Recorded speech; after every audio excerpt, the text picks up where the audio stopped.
Hello guys! Magandang hapon sa inyong lahat. I am Chin Rodriguez from Masigid Channel, a faith healer, also at a reader. So ngayong hapon na to, tignan natin ano kayong sabihin ng ating mga gabay. So this is a monthly gabay. A monthly gabay for the month of June 2025, 26 for the sign of Gemini. So Gemini, welcome to my channel. Ano kayong messages, advices ng spirit guides ang ating masasaga for today's video? Kanino kayang energy or kaganapan sa buhay ng mga Gemini ang ating mga hagilap? So guys, this reading is a general reading lamang, hindi lahat makaka-resonate. Kunin lang ang makaka-relate sa inyo and comment down below kung kaninong energy ang ating nasaga. Because don't forget to like and subscribe my channel and hit ko siya for more videos update. Maraming salamat sa mga walang sawang pag-support sa aking channel. Lalo-lalo na ang skip ng ads na way pagpalain po kayo. Nang Diyos at may kapal, siksik liglig nag-umapaw, na biyayang manumbalik sa inyo. So let's see guys, what is the messages, advices ng ating angel spirit na para sa ating mga kapatid na Gemini. So let's see and watch this. Hagilapin natin at tuklasin natin maaring masagap natin sa energy nyo. No, let's see. Angel spirit, please give an information po. Okay, so there's something a Queen of Cups, emotional intelligent. Pagdating sa emosyon, maging kalmado ka law. No, maging matalino ka pagdating sa emosyon, huwag ka padadala ng tensyon. No, huwag ka padadala ng bugso ng damdamin, no? Maaring may mga circumstances, no, na maaring marupok ka.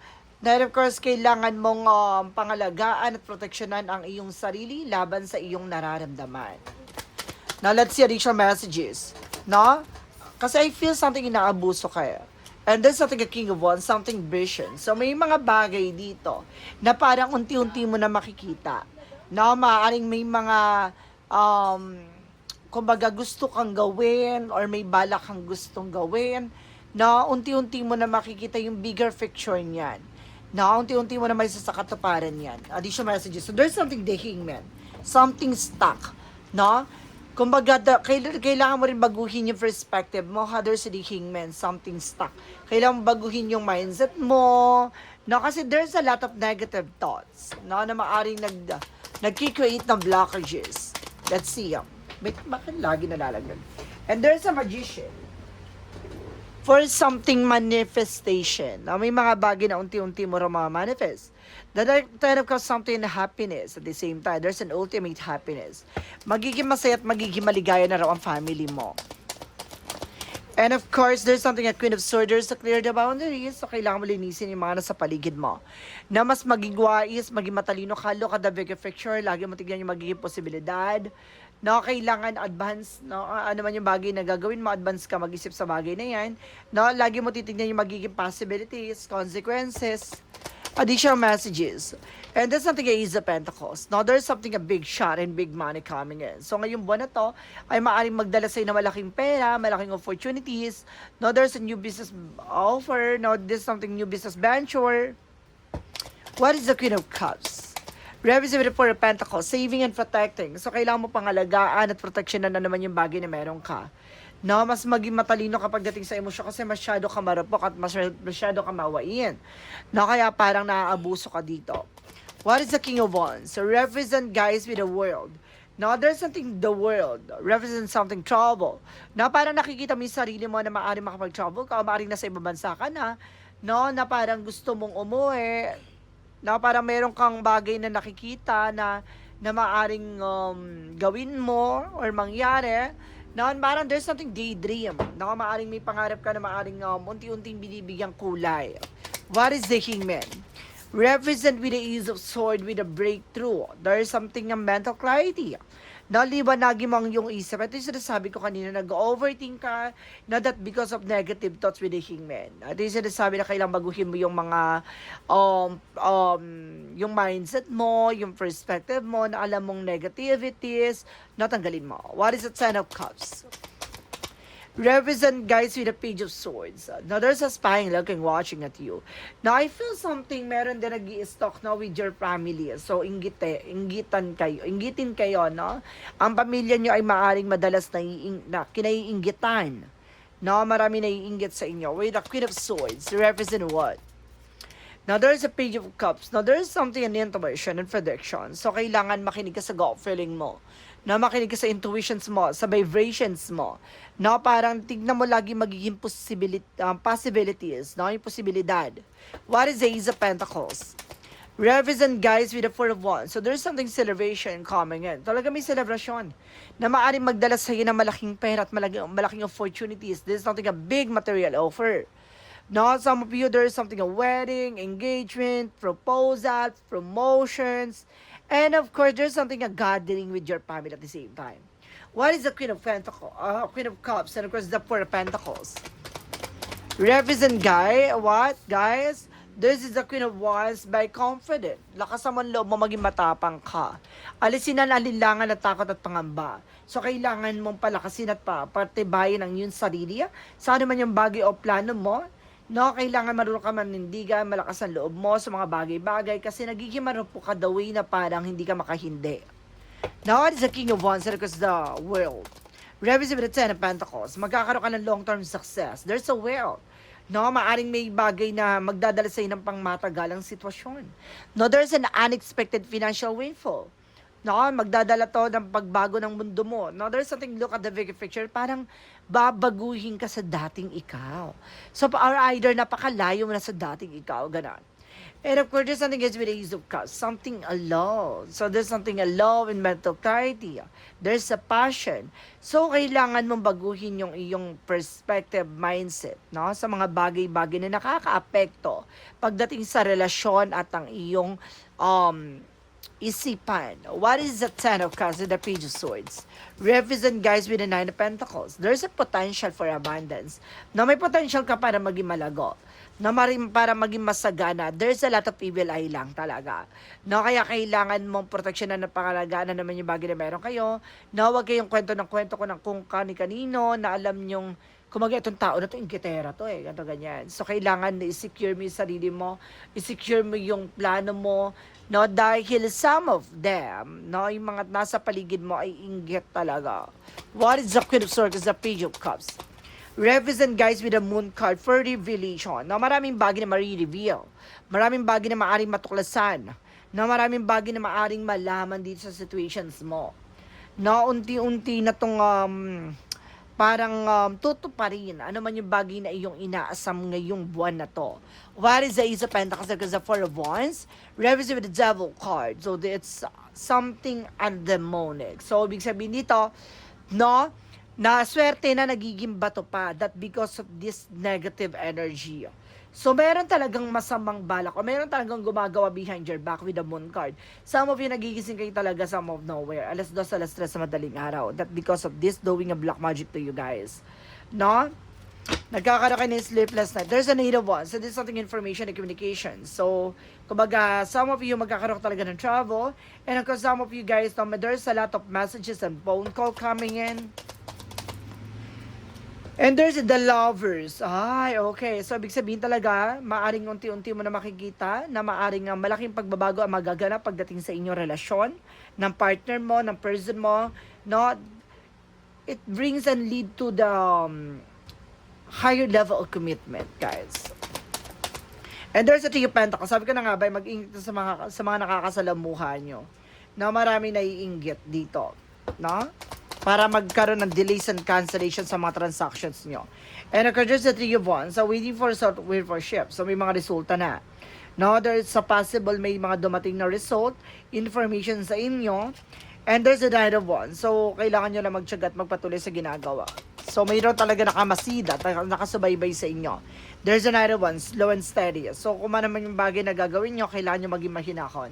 Huwag kayo magiging aggressive. So, parang inaano nito yung tension. No, para maging aggressive ka, para maging wild ka sa situations na to. So, parang pinapakita dito na kailangan mong gamayan ang iyong sarili, no? Maging kalmado ka. So, let's see, what is additional message tayo? Pagdating sa finances and career, finances and career, love life, at kalusugan.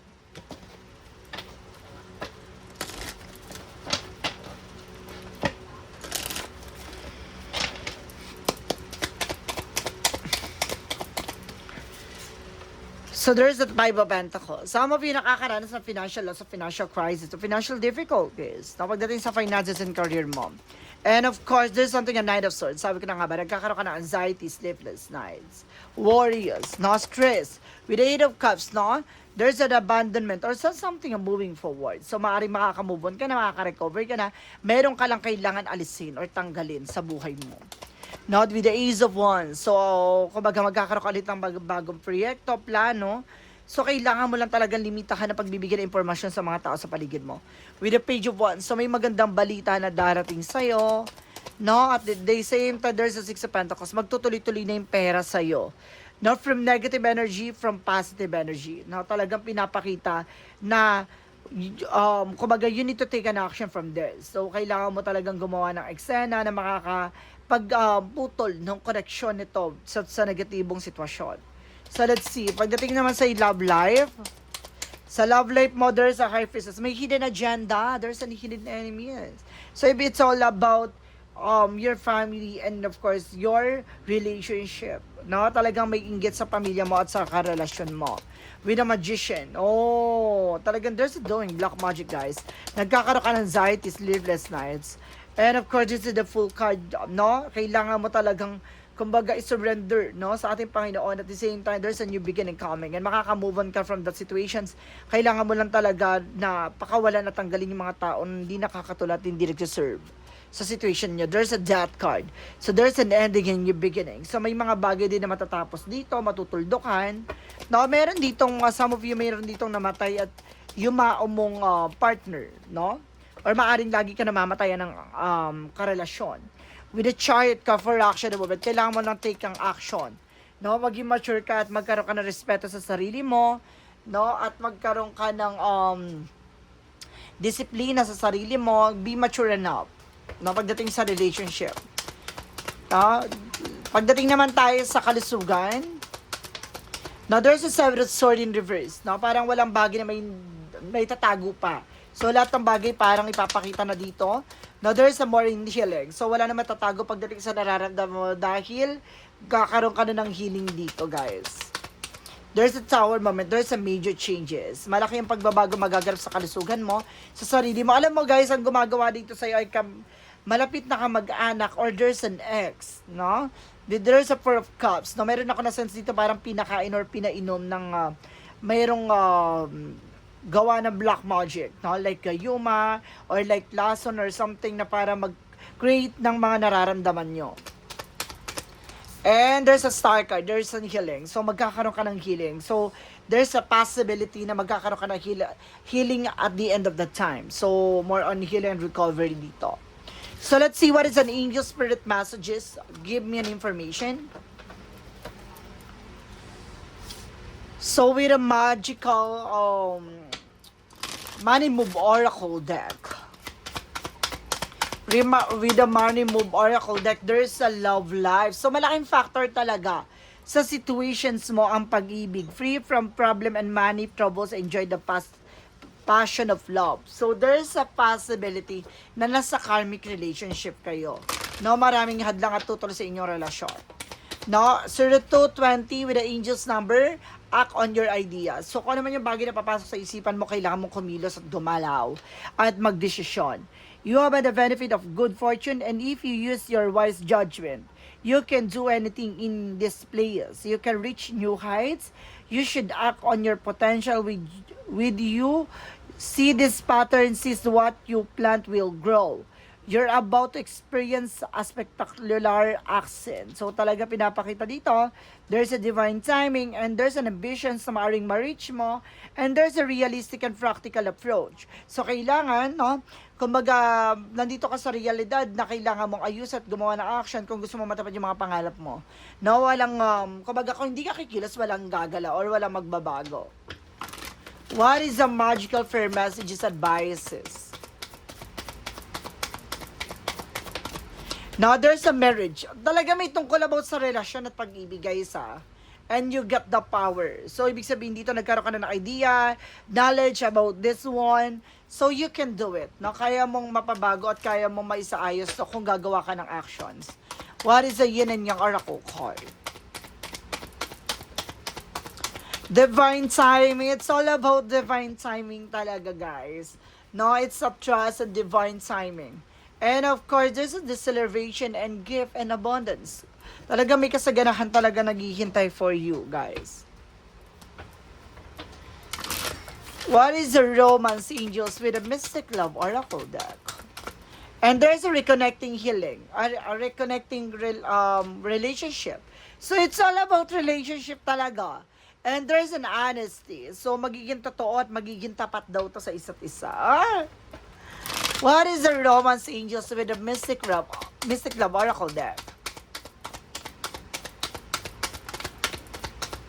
For synchronicities, guys, let's see. There is a magician. So meron talaga sumasalbay sa inyo, guys, no? And there's a sorrow, na para maging malungkot, no? Para mawalan kayo ng gana, pariwala, no? Ang inyong buhay kung ginagawa ka talaga ng eksena. What is Archangel Michael messages? Your home is protected by angels. So, pinaprotektahan man daw ng ating angel spirit ang inyong tahanan. What is the Jesus loving quote said?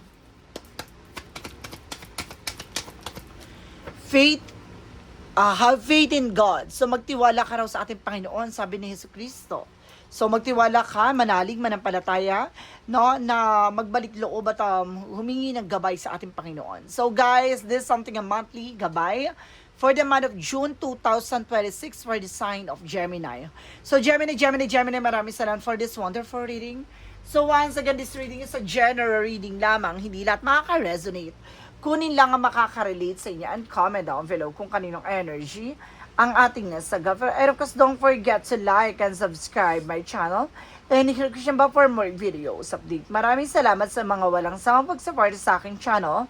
Lalo-lalo nang dinigi-skip ng ads away pagpalain kayo ng Diyos at may kapal, siksik, liglig, nag-uumapaw na biyayang man ang balik sa inyo. Maraming salamat, guys. And see you in the next video. Bye-bye and babush.